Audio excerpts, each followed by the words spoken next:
Meus irmãos, minhas irmãs, muito boa noite. Principalmente para aqueles que eu não vi ainda.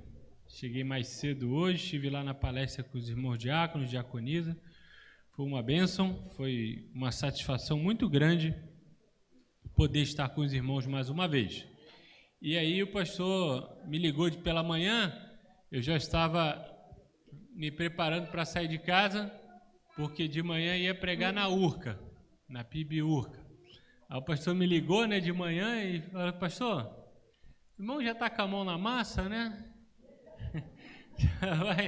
já vai estar ali, vai dar a palestra, não quer emendar no culto, não? Lembrar os velhos tempos de pastor titular, né? Aquele que a gente cruza e cabeceia, né? Faz de tudo. De manhã tem EBD, depois tem culto, depois tem ar livre e vamos embora, né? Eu falei: não, pastor, vamos lá, estamos juntos. O importante é dizer sim ao chamado, né? A palavra era essa, eu não podia dizer não, né? O pastor sempre me ligando ali, pela manhã eu sabia que era uma boa notícia. Era uma convocação, né? Oi? Não, tocou o telefone, eu estava terminando de olhar o sermão que eu ia pregar de manhã, né? Aí Patrícia perguntou quem era. Eu falei: o pastor Eliezer. Ela: ih, já sei. Lá, aí vem, ó. Esse não dá ponto sem nó. Ela falou assim, que te ligou porque... Mas é uma bênção poder estar aqui. Os irmãos de vez em quando me encontram e agradecem ter trazido uma palavra. E eu digo, eu que agradeço a honra, a satisfação de poder ocupar este púlpito com muito tremor e temor ao nosso Deus, abrir a Bíblia, abrir a boca, compartilhar com os irmãos aquilo que humildemente entendo ser o que Deus fala comigo. E eu quero te convidar a abrir a sua Bíblia agora. Boa noite também para os que estão em casa, aqueles que estão online, agora ou em outra ocasião também. Que a graça do Senhor alcance você onde quer que você esteja e quando quer que você esteja. Eu gostaria de ler dois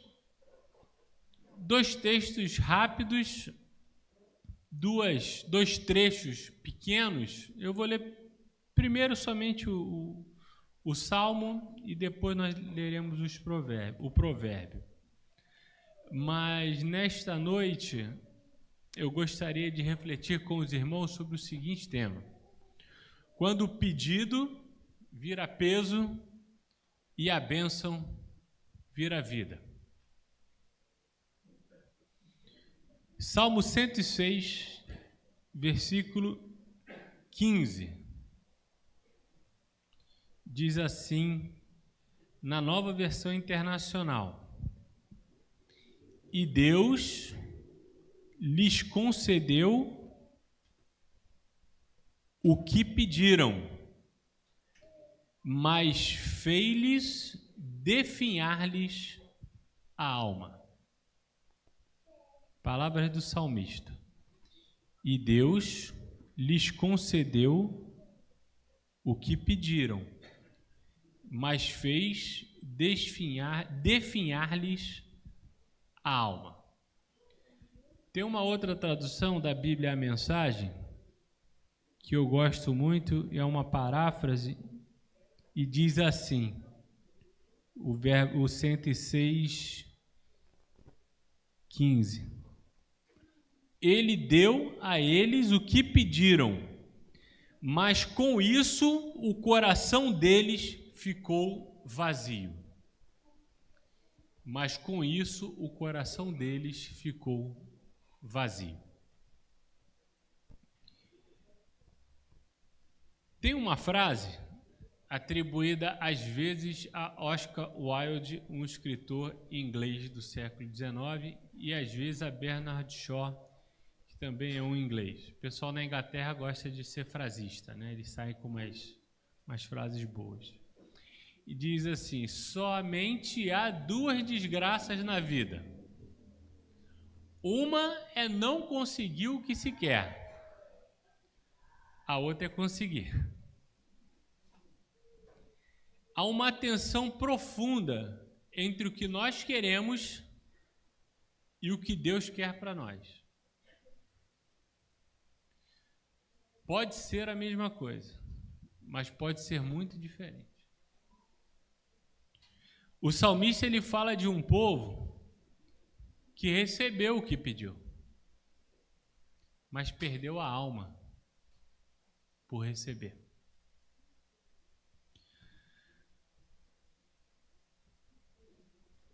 Há pedidos que revelam fé e há pedidos que revelam idolatria. Há pedidos que revelam a sua fé e há pedidos que revelam a nossa idolatria. John Stott, um pregador também inglês, disse o seguinte: a vontade de Deus não é apenas o que é certo, mas o que é melhor.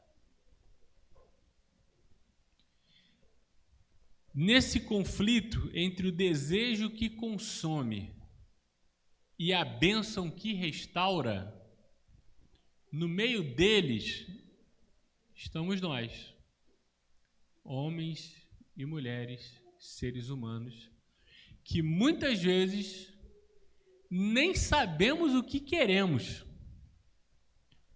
ou quando sabemos, muitas vezes não deveríamos querer o que queremos.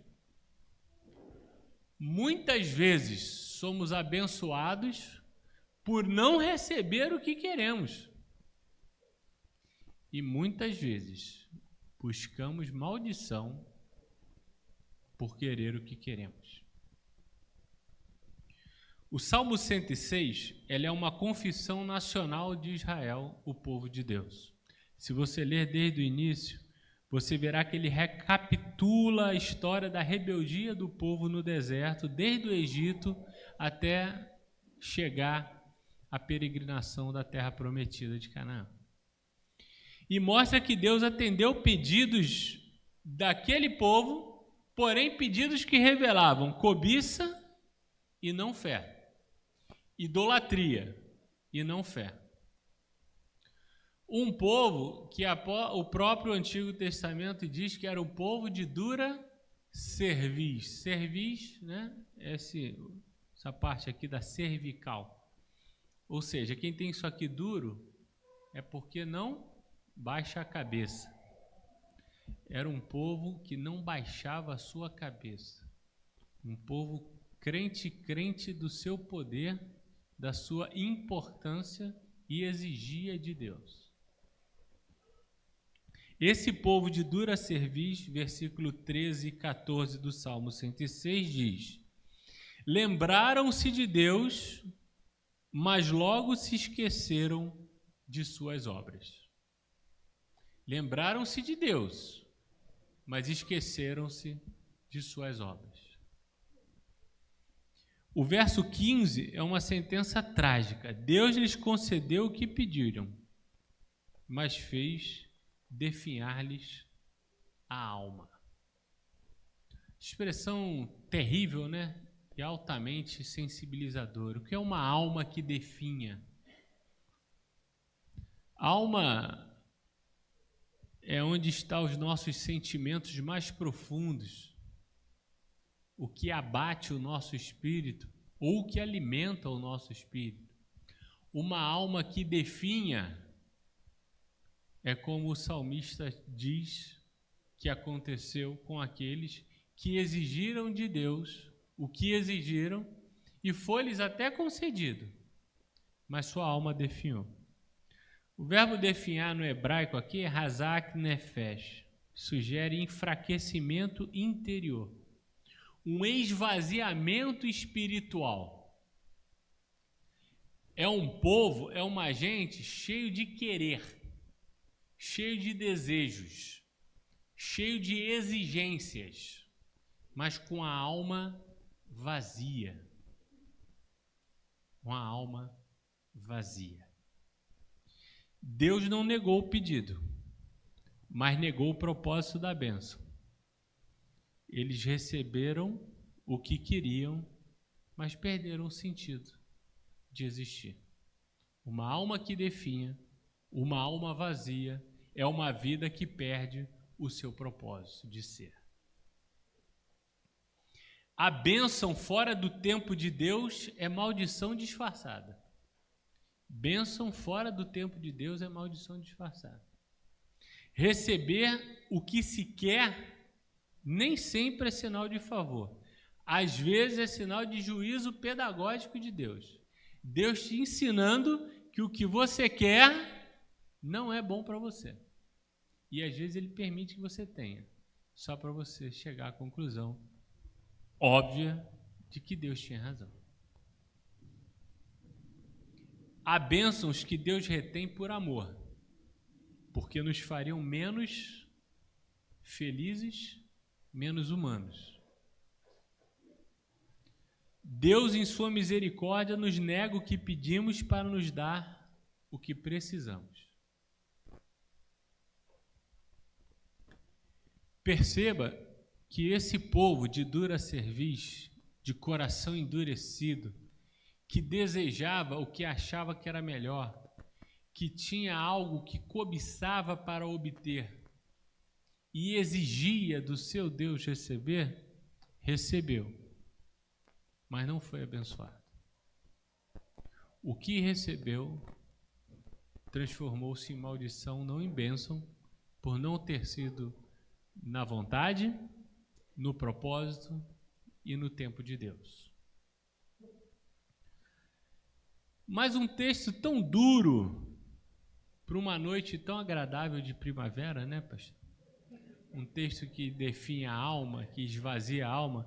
Inclusive, no Novo Versão Internacional, ele diz pior, o versículo 15, ele traduz assim: deu-lhes o que pediram, mas mandou sobre eles uma praga, uma doença terrível. Olha só, isso é coisa que se prega num domingo à noite de primavera, né? Deus praguejando contra Israel. Mas vai um texto muito mais bonito, que eu gosto muito, que está em Provérbios capítulo 10, versículo 22. E você deve conhecer. Ele diz o seguinte, Provérbios 10, 22. A bênção do Senhor é que enriquece e não acrescenta dores. Vamos dizer todos juntos? A bênção do Senhor é que enriquece e Ele não acrescenta dores. Aleluia. Essa é a bênção verdadeira de Deus. Esse provérbio ele se insere num bloco chamado bloco sapiencial de Salomão, sobre o valor da sabedoria contrastando com o lucro do trabalho humano e o dom da graça divina. Sabe aquela coisa do merecimento? Eu mereço, por isso vou receber. Peça, exija, como se isso fosse legítimo. E a bênção que o Senhor traz, que enriquece, significa que, primeiramente, é imerecida. Depende do amor de Deus por nós e não dos nossos feitos. Porque os nossos feitos nos acarretariam maldição e não bênção. A palavra enriquece aqui, do hebraico aser, vem de uma raiz que significa o seguinte: tornar pleno, completo, satisfeito. Não é só dinheiro, não é só enriquecimento material, prosperidade desse ponto de vista, né? A bênção do Senhor enriquece, porque com a bênção do Senhor eu vou comprar um carro novo, um novo apartamento, um novo emprego. Não, não é disso necessariamente. Pode até ser isso, você pode ter se abençoado porque Deus te aprove ao Senhor lhe dar condições de ter um carro novo, um bom emprego, um bom casamento, uma promoção, uma boa notícia que você vai compartilhar durante a semana. Amém por isso. Pode ser isso também, mas não é isso essencialmente. Deus nos convoca a sermos seres humanos plenos, completos, cheios da presença dEle, cheios do seu amor, de forma que sejamos pessoas completas, satisfeitas e plenas. Esse é o desejo de Deus para você. Nessa noite e sempre. Ele quer que você seja uma pessoa completa, cheia do Espírito Santo, e a alegria vai alcançar você, a plenitude vai alcançar você, independentemente das circunstâncias ruins ou não, que você está vivendo. Não é acúmulo material, é plenitude existencial. É estar satisfeito com quem você é. Não acrescentadores significa que a bênção de Deus não gera peso, ansiedade ou culpa. Já ouviu falar de peso, ansiedade, culpa? Muito, né? A doença do século é a ansiedade. Ansiedade. As pessoas estão ansiosas. O mundo está ansioso.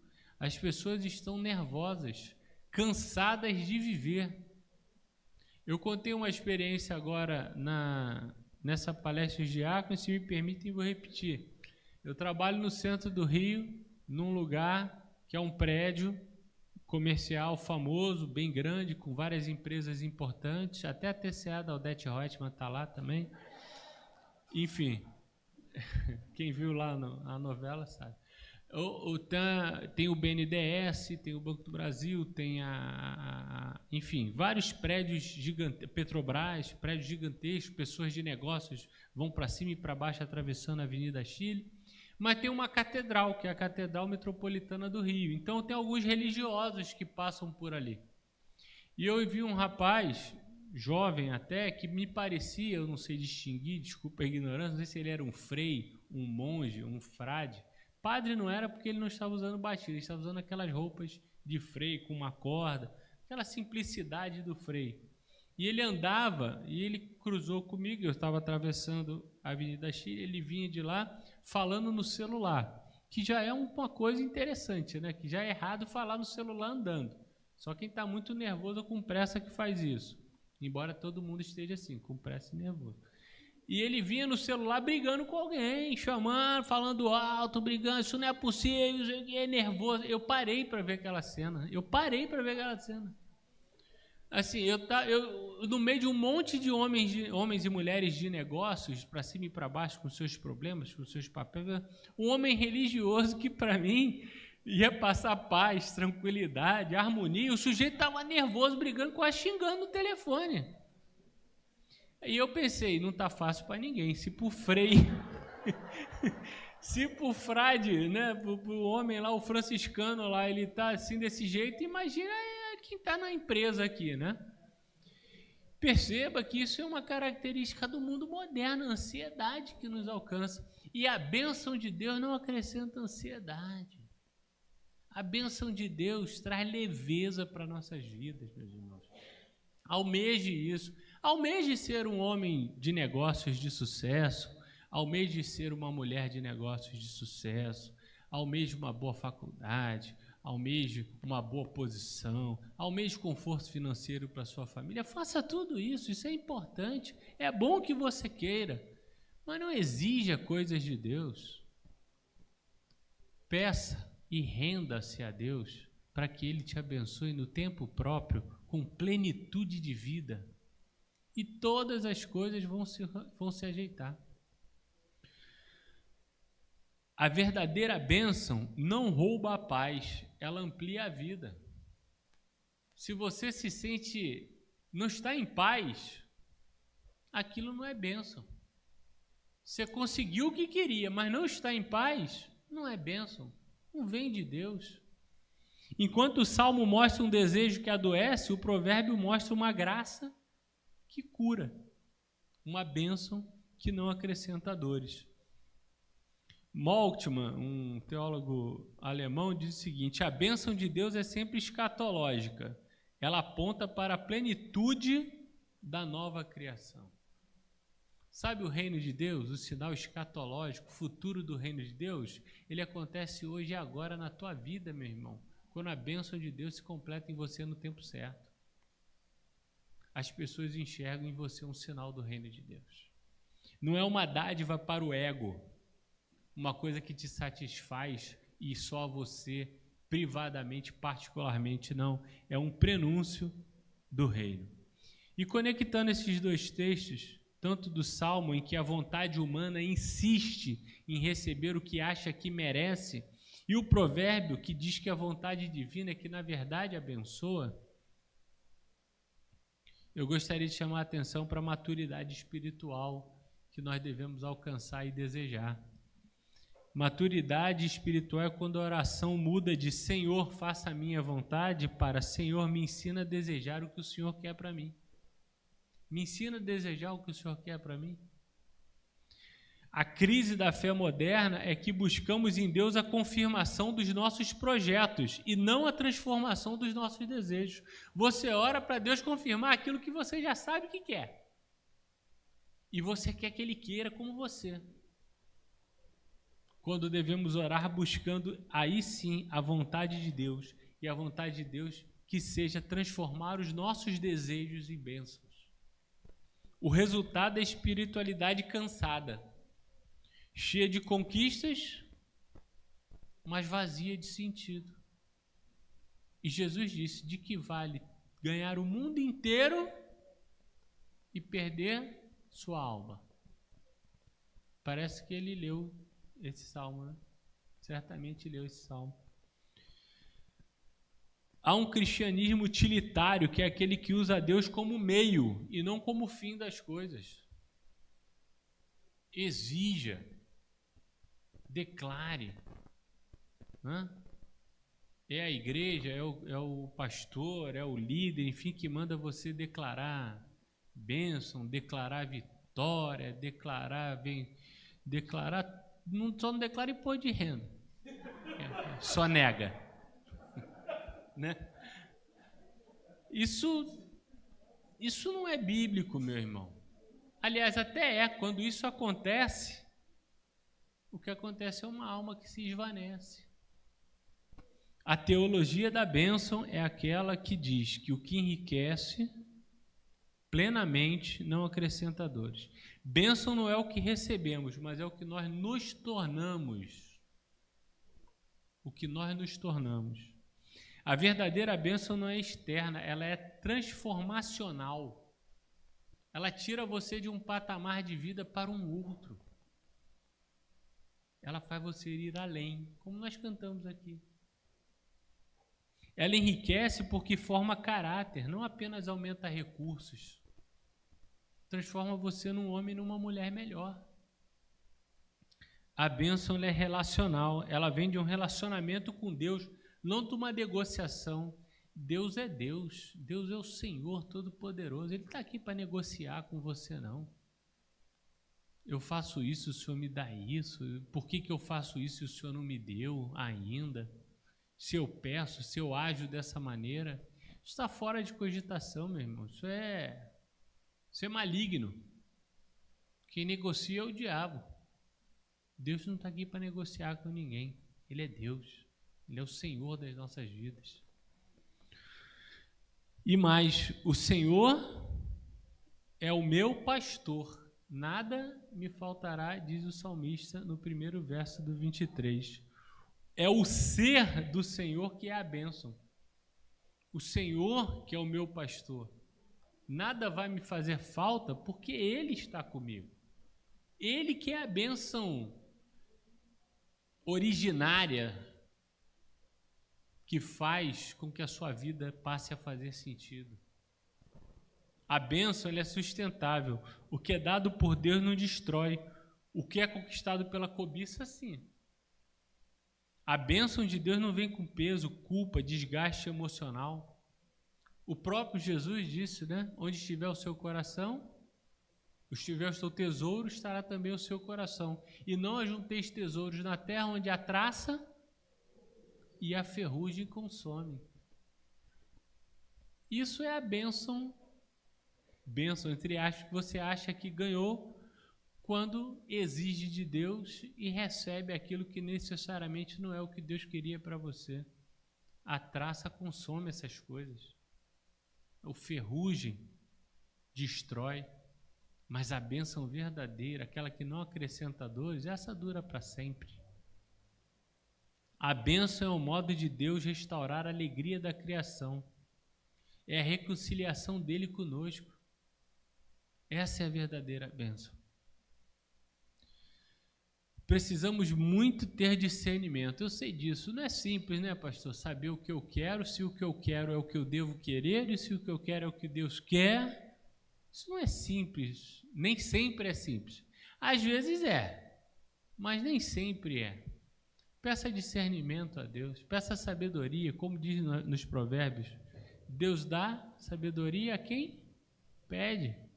Peça sabedoria, peça discernimento para entender o seguinte: nem todo pedido atendido é uma bênção.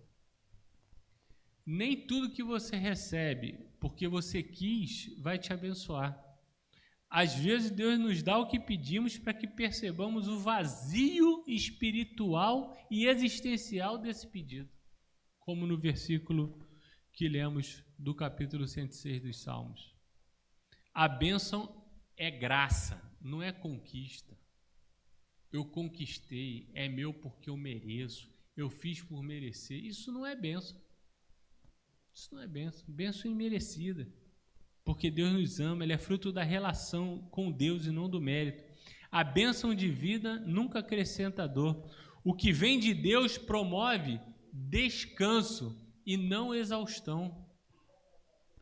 Descanso e não exaustão.